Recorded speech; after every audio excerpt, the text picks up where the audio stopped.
कि सुघर शरीर के सजावट वाला आ देखी शरीर के बनावट वाला अरवाला प्यार बात सोरायना आरती भनई खे मिलावट वाला कि देखला पगजबे मजा मिले ले जा कि देखला ए प्रीति आ गजबे मजा मिले ले जा कि हो कोमर पोखरिया सरिया खिले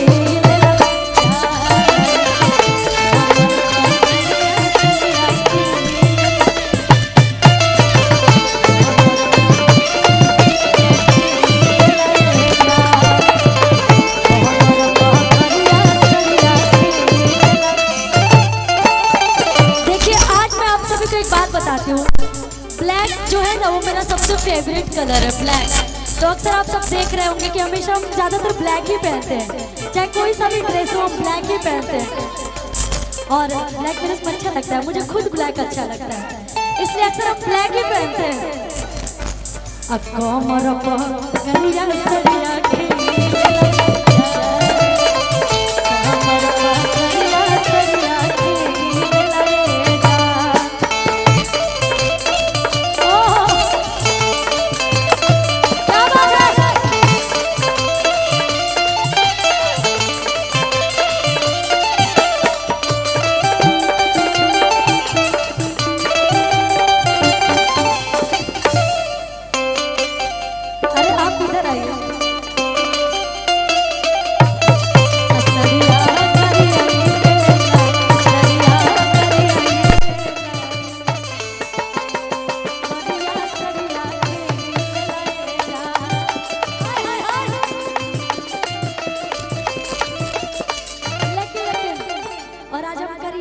भी पहन के आए हैं तो आज मुझे इस गीत को गाने में और अच्छा लग रहा है। लेकिन सौरभ जी की जब शादी होगी तब वो अपने पत्नी से यही बोलते होंगे या बोलेंगे, शादी तो नहीं हुई है ना अभी कुंवारे हैं ना, गर्लफ्रेंड है कि नहीं, गर्लफ्रेंड है कि नहीं।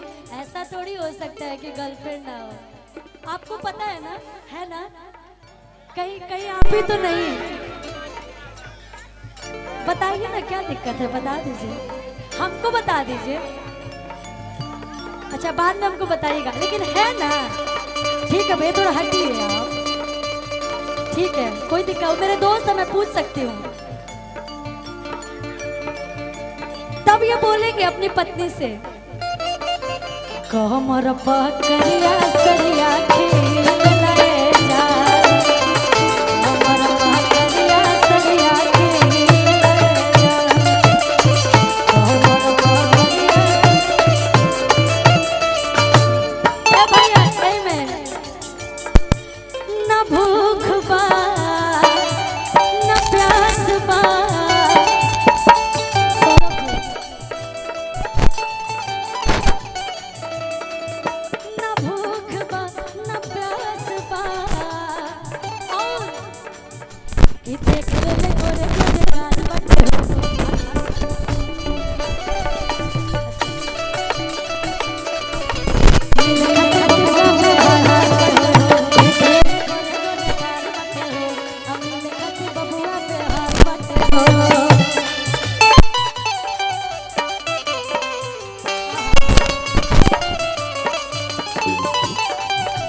पूछती हूँ, मुझे भी चलानी आती है गाड़ी।